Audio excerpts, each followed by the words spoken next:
All right, guys. Our next guest is a former UFC welterweight champion who just recently fought at this past weekend's UFC Oklahoma card against Tim Boetsch. Things didn't go according to plan, but he is kind enough to give us some of his time and join us to discuss everything. He is the big rig, Johny Hendricks. Johnny, welcome back to the program. How's it all going? It seems pretty crazy right now where you are. Yeah, it is. I'm dealing with all my kids. Just relaxing. Yeah, it didn't go the way that I wanted to, but it sort of did. The fight, I felt like I was pressuring him good. I just had a mental lapse, and you sort of can't do that whenever you're in there, Definitely whenever you're moving up a weight class. So talk to us about this mental lapse. We saw you on the fight. There's obviously a lot to talk about, a lot to unpack, but how exactly did this mental lapse come about, and what do you think went wrong in this fight against Tim Boetsch? Did you feel like you were having some kind of success? What was going your way, Johnny? I felt like I was moving forward. That second round, I really felt like I got his timing down. Mm-hmm. But it really started time before that. Because it's Wednesday. Wednesday something happened, and I started running a fever. Thursday, Friday, I'm just trying to, I'm sitting there going, oh my gosh. And, what's crazy is, it's funny because I like, I love fans, but then again, I think they're the most ill-informed people, and the reason why I say that is because, perfect example, if y'all are feeling sick, what do y'all do? If you are sick, what do you get to do? You get to sort of take a day off, you know what I'm saying? Mm-hmm. Where, it sucks that, because my family was going through sickness for 3 weeks prior to the fight. And I left, and I was like, I didn't get it. I was super excited. I was like, awesome. Nothing's going on. And, but as soon as you started cutting weight, because I showed up, I think I was 13 over when I showed up, and I drank 10 pounds of fluids that day. And the next thing you're at that point, you're fighting not only the weight, but also your body. And, I got to where it just sucks because, 185 is not that hard to fight. It's not hard to make. Mm-hmm. But whenever you're sick, it is. Your body's not going to give up anything. And the next thing you know, you're trying to turn a ride around in 48, fight for your life, and I think that's, whenever I was in there, it wasn't like things weren't clicking like they should have, because I saw a lot of openings. I got his timing down. He really, the only thing he hit me with is that push kick, until he rocked me with that kick. And, I had to rewatch the footage because, it was a good stoppage. And like I told Tim, hey, good fight. But whenever I was in there, whenever I went to it, whenever I threw that jab and I threw that cross, my two right across his face, man, if I'd opened it up 2 inches, it could have been a different night, right? Mm. But whenever I threw it, I thought I came in far enough, and I threw it. And so what happened was, whenever I was sitting there, I thought I was still moving. And my coach said, no, you literally just stood still. And at that point, I don't even know what was going through my head. Because I told him, I was like, man, I thought that once I threw that cross hook, or my two, I threw it, and then all of a sudden, I was like, I saw the look, and I saw how it felt. I was like, the next one's going to land. So I told my coach, I circled off, and whenever I circled off, I was going to go right back to it. Well, we got on the bus, and he goes, Johnny, you didn't even move. So like, there's 3 seconds that I'm just standing there. Mm-hmm. Like, literally standing there. He goes, what were you thinking? I look back, I go, I don't know. I really don't know what I was thinking. And that's where I'm taking it sort of rough right now because, God, everything he did, I knew, I saw. I saw everything. I felt awesome. There's nothing he could do, and then he throws that high kick, and he finishes it. So kudos to him. Well, let's I mean, there's a lot to unpack there. Let's just go back for a second. You talked to us about how you were sick. Just how bad shape were you in, and did you find out what exactly was wrong with you? What were some of the symptoms, Johnny? Were you sort of, because I know a lot of fighters, they say they're sick and they sort of play it off like, oh, I was just sick, but sometimes, you guys are in a lot worse shape than you really sort of give off. How bad was it?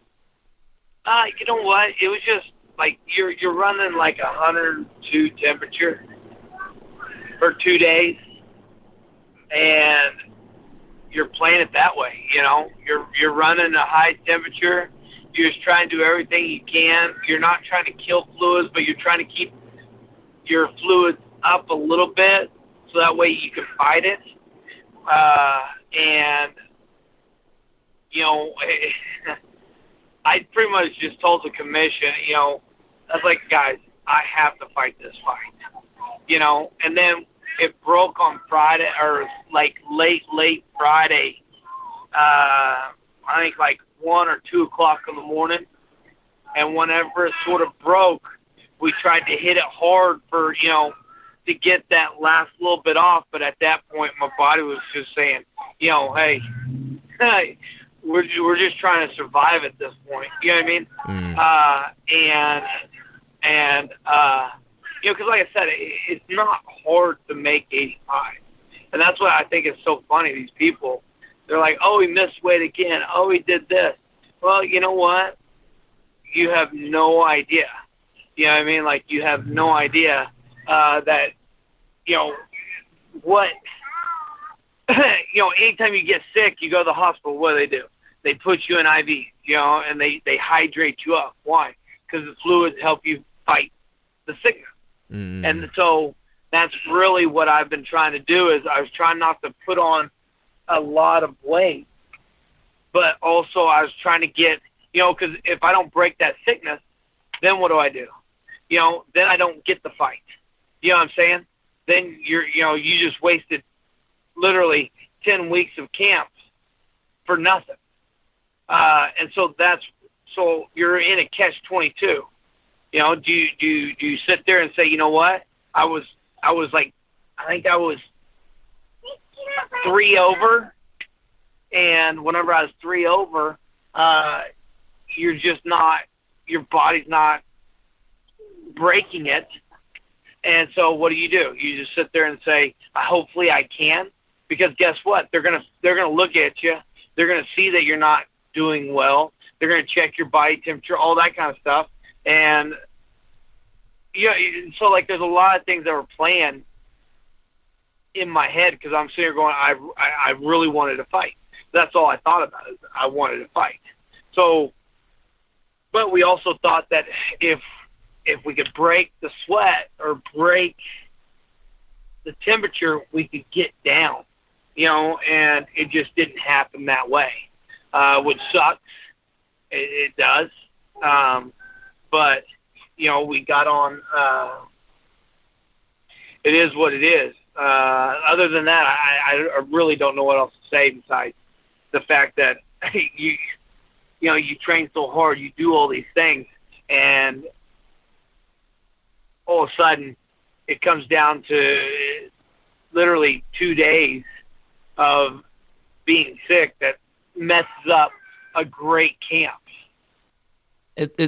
Obviously fans know the awesome accomplishments that you've had, and you're a proud guy, and you've had some issues with weight cuts in the past, but like you mentioned, everything was going great and you had a great camp, and then the sickness comes in, and in the back of your mind going to that weigh-in that you're not going to be making that weight, and you know that fans are going to react the way they're going to react, and you know sort of a lot of the judgment that's going to come from the MMA community about that. So I'm just wondering, how difficult mentally was it for you to go out there in front of that room, in front of the media fans, go through this unfortunate sickness and know the sort of negativity that was going to come your way when you were standing there and they were going to say that you're not going to make that weight? How difficult was that for you?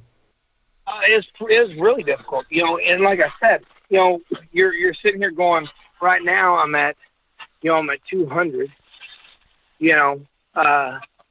so it's just, what sucks is that you're like,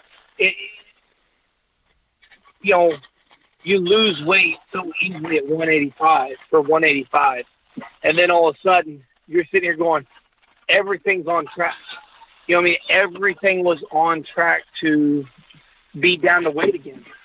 And then Wednesday night, Thursday, you're just going, I don't even know really how to explain it besides you're just like, are you freaking kidding me? Are you freaking kidding me? It's happening. And at that point, the weight was still somewhat coming off, too. So, we weren't killing ourselves, but because we had to let my body rest a little bit, right? But now that I look at the fight, I'm going, well, I should have just made weight. Kill my body and make weight, and who cares about the fight? Now that I know the outcome of it anyway, right? But it's a catch-22. We were sitting here going, man, if I can come in healthy, or not healthy, but if I could come in, try to make weight, which I did try to make weight, but if you come in and you try to make weight and then you fail, it's just like, it is what it is. You're just like, I don't even know the best way to really explain it except for that it sucks, because like I said, 185 isn't that difficult. But all you can do is just sit here and say, it is what it is. I mean, you sit here, you do everything that you're supposed to do, and you're running through this, you're running through that, and then the next thing you know, you're caught up with. But there's other things that I'm going to do too. I feel like it's a blessing and a curse that this happened to me, because there's a couple things that I wanted to change in my camp style, if that makes sense. And also, it's a new camp for my coaches. We learned a lot this fight. They learned a lot about me, if that makes sense. And in that fight, in that little bitty 3-day span, counting the fight, they what's the best way to say this? I gained a lot of their respect. And that's, realistically, I don't care what people say about me. I don't care about anything else. As long as my friends and family, as long as they know the truth. You know what I'm saying? They know who I am and all this other stuff. So if somebody who is from, I'm just going to pick a state, let's say Arizona, is talking trash, it doesn't bother me, because guess what? If, these guys, they think they're getting to me whenever they post something on my Twitter, on my Twitter. I don't have to read it. You know what I'm saying? Like, I post my stuff, and I'll scroll through, and if I see somebody talking positive, I'll answer them. If I don't see anything in a couple of scrolls of positivity, guess what? I just walk away. So some of these internet warriors that think they're this and that, and they're talking, saying, oh, this, and this. That's what I'm sort of getting to. My point in my life is that I don't need you. I don't need them right now. That's why I talked to my coach. I said, I'm resetting my life.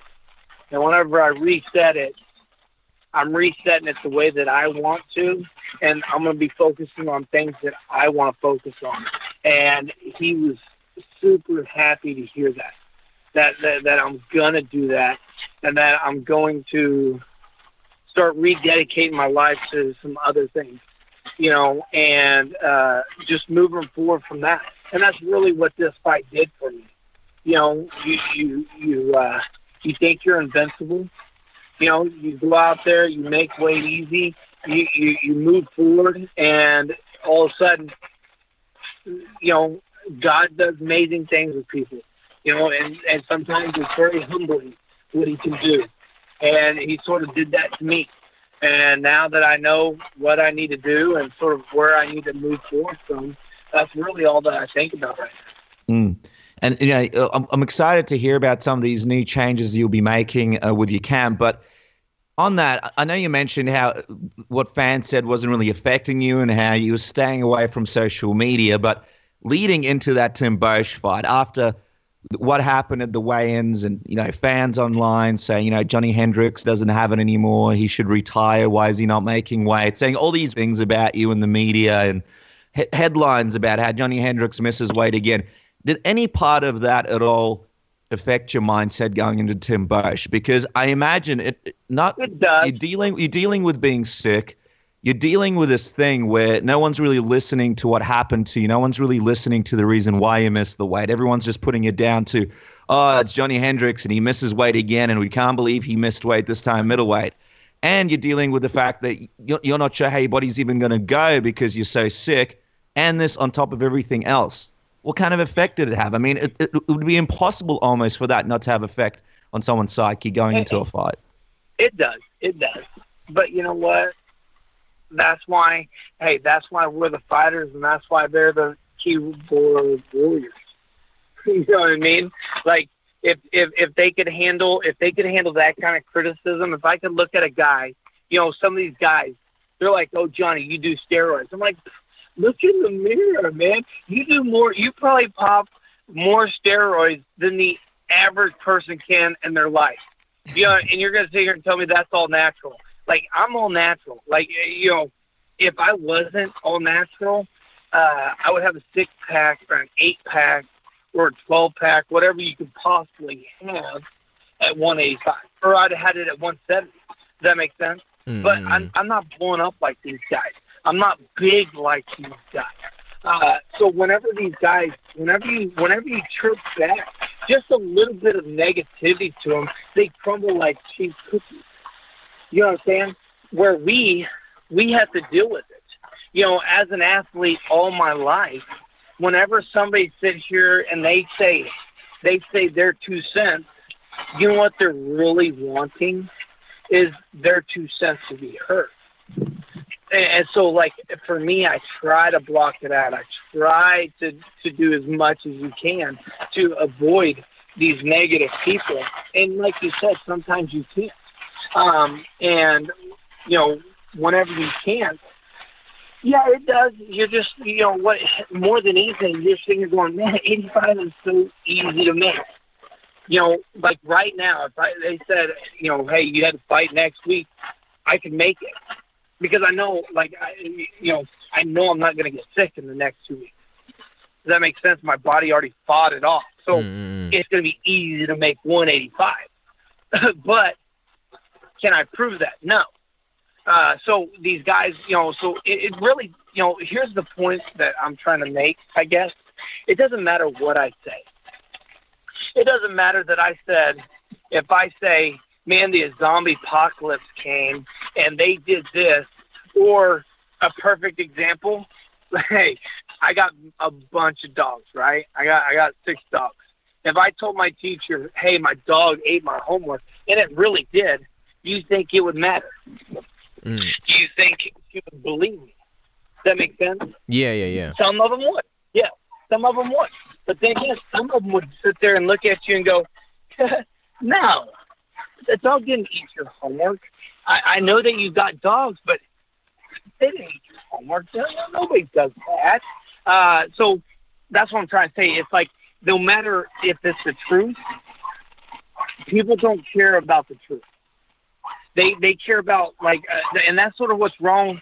I hate to go into this, but that's sort of what's going on with the world today. Their opinion's right. Like, even though I know, hey, yeah, I got sick, I got this, and that's why I didn't miss weight. But it doesn't matter, because guess what? Their opinion's right. Even though I could sit there and say, yeah, I had 102 temperature, they'd be like, no. My opinion's right. Well, how is your opinion right? You have no idea. They're like, no, I just know, and I don't care what you say. My opinion's right. And so, and that's why I laugh at these. That's why we call them, and that's why as fighters, we always call them internet warriors, because it doesn't matter what you say. It doesn't matter. It's not an excuse in a sense, but it's the truth. What are they going to turn it into? Oh, it's an excuse. Oh, it's this. Oh, it's that. It doesn't matter to them, because once they have a thought process in their head, they're going to believe that thought process. And one thing I've learned is it doesn't matter how hard I can try or what I can do to change that thought process, they're going to have it. And you guys know this too. You're in the media. If you put out a post, like a perfect example, if you put out a post saying, let's see here, how can we do this? You could put out a post that, that says, I know what you mean, Johnny. I mean, look, me and Casper, we've put out many videos and shared our opinions, and we have a lot of fans, listeners sometimes going, oh, what are you talking about? You're a bunch of idiots. You have the wrong opinions. These things don't matter. We get a lot of interesting comments all the time, I'm sure, on this episode itself. I think I understand where you're coming from. It's you get a lot of people sort of responding in a certain way to your thoughts, your comments, your performances as an athlete, and at times it can be a little bit difficult. You try not to take it all in, but at times, you do notice that comment out of the corner of your eye. Yes, there's a breaking point. There's a breaking point where you just say, you know what? I get it. Okay, I get what you're saying. Why don't you come to Texas and tell me? Okay? Come to Texas and tell me. I got a gym, and anybody can find that gym. Come on in and tell me your 2 cents. Tell me what I could be doing better. You know what I'm saying? And then prove to me why I should be doing that and this and that. Like a great example is, my old weight, Lewis, he defended me. Saying, yeah, if you get sick, it's hard to cut weight when you're sick. Then I have my other old one, Dolce, who is saying the totally opposite. You know what I mean? And then you got people like Florian saying, oh, he's just there for a paycheck. You know what I'm saying? And you're going, Kenny, you're an idiot, because wasn't I forcing the pace the whole fight? Now, wouldn't a paycheck just be over in like 20 seconds in MMA? Does that make sense? Like some of these guys, they just want to blurt out whatever comes to pickle, banana, rabbit, instead of sitting here saying, you know what? Like you guys, what'd y'all do? Y'all text me. What did I say? I would love to do an interview. You call me up. We talk about this, and we have, you know what I mean? Like we figure it out, right? And that's what you do. Instead, some of these people, they just want to hear themselves. They're wasting my air. They're wasting your air. And that's sort of what it is. It's like they just want to say something that people are going to draw to their website. And so that's the gist of it. For me, is that's why I love that y'all text me and say, hey, would you want to do an interview? I was like, yes, because then I can tell you what's going on, speak my side of it, and say, yeah, it sucks. Yeah, I'm sorry. Yeah, it's not going to happen again. Well, I mean, I hope I don't ever get sick before a fight again. But who can really sit there and say, I've never been sick before a fight in my life, and then all of a sudden it happens, and now I'm this has-been who pushes Tim Boetsch, who fought an okay fight. I'm not saying I fought a great fight. Could I do better? Yes. But I'm forcing the pace. I know that I don't know how my body's going to hang in there. So I'm trying to force the pace. And then all of a sudden, I don't know what happened. I get knocked out or a TKO, and you're just, and then all of a sudden, like you said, it's like, oh, he's so over. He's a has-been. He'll never be back to where he was. And then I have people saying, oh, he's not an 85er. You know what this really does for me? I'm sorry I'm talking so much. I'm going on rants, but it makes me want to drive so much harder. Okay? And my coaches, they already told me, we don't want to see you for a couple of days, for a week, 2 weeks. We don't want to see you. Because we can already tell, like, I'm so fired up right now that I'd love to get back in there. You know what I'm saying? But they're telling me, hey, back away. Go away. They're telling me to get out of there. Forget about fighting for a day. Forget about fighting for a couple of weeks. Forget about life and move forward. So that's what I'm doing right now is I'm just saying, I'm about to cook out for my girls. And friends, and just sort of be human for a couple of weeks. And then whenever I drive back in there, I can't wait because the things that people are saying, it makes me want that hunger that much more and prove them. So after the next time I get my hand raised, I'm going to say, hey, you guys, y'all were behind me. Some of these other guys, eat your crow. Because I am an 85-pounder, and I'm going to get my hand raised, and I'm going to win my next fight, and I cannot wait to prove them wrong. Well, there you go. I mean, I don't even know. I don't even know what to really sort of follow up with. I mean, you answered pretty much all of our questions. We had like 2 pages of questions, and you answered pretty much all of them. We can rule out that you're not retiring because I know that was a big storyline going into the last couple of fights.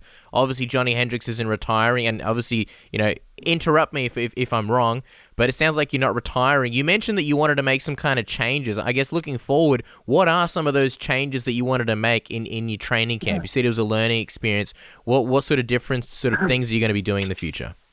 So our coaches, this is the first time we've had our coaches together in a training camp. So some of the things that we're going to really focus on is bringing everybody together. So I'm a people. Like I like my wife likes to know who my coaches are. My family, I like my kids being around my coaches. So some of the things that we're going to do in off season, we're going to start bringing the coaches around, start doing barbecues together. Whatever it is, that's one thing. So that way we get to know each other's strengths and weaknesses. This fight, they got to see that, hey, we went this way and this happened, right? And they got to see also what's behind the closed door of the week of the fight.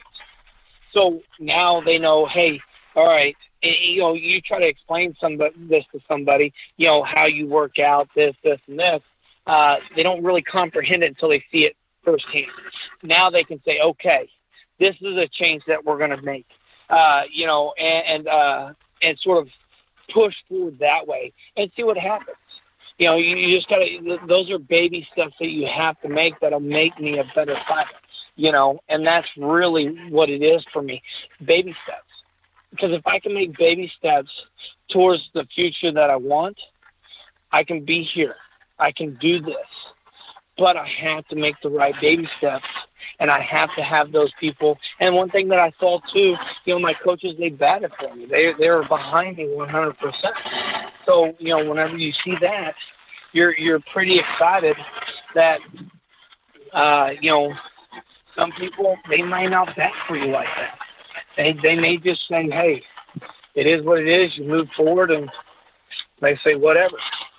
Well, Johny, we really appreciate the time. So as we wrap up, there's still a lot of great fans out there, still a lot of fans who believe in Johny Hendricks and big fans of yours and are excited to see what happens next. So what's your message to all those fans listening right now? You know what? The fans that are behind me, thank you, and I will be back. I'm going to be back stronger. Whatever doesn't kill me makes me stronger. And my fans, they know that. They know that. They know that I'm going to bounce back. I'm going to come back. And the next fight's going to be, it's going to be better for me. And it's going to, I'm constantly improving. And that's really all I can ask for. And for the people that are behind me, that have stuck behind me, I'm so grateful for. And those are the people that I've been seeing and listening to for the last, 2 days? And that sort of lifts me up. And that's sort of why I have the drive that I have right now, that I want to get back in there. I want to help. I want to make them happy. You know what I'm saying? Well, Johny, we appreciate the time, and thank you so much for coming onto the program. I think you've shed a lot of light on a situation that people didn't really know much about, and now they can know all the facts, and I think they'll really appreciate you for it. Guys, make sure to follow Johny on Twitter, Instagram, @Johny Hendricks. Johny, thank you so much for the time. We appreciate you taking some time out of your busy schedule with your family to really clear up the situation and come on our program. We can't wait to have you back on the show to talk about your next big fight. It's exciting to hear there's going to be some changes, and it's good to see what's going on and what's been going on. And thank you so much for coming on the program. Hey, thank you guys, and thank y'all for giving me the chance to do that.